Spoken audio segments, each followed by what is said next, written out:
Владикавказе в рамках социального проекта «Перезагрузка газеты «Северная Осетия» состоялся круглый стол, посвященный профилактике наркомании. Мероприятие прошло при поддержке антинаркотической комиссии при главе Республики Северная Осетия Алания.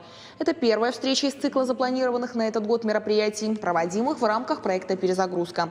В круглом столе приняли участие заместитель начальника управления по контролю за оборотом наркотиков Республики Сергей Симонянц, студенты факультета журналистики Северо-Осетинского государственного университета и сотрудники газеты «Северная Осетия». В ходе встречи обсуждали вопросы противодействия наркопреступности в республике органами внутренних дел. По итогам круглого стола студентами будут подготовлены публикации.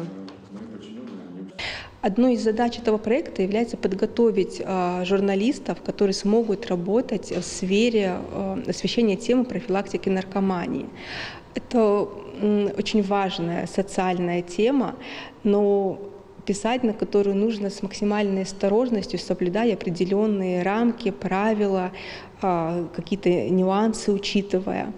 И, к сожалению, сегодня не всегда наши коллеги могут в нужной мере преподнести эту информацию.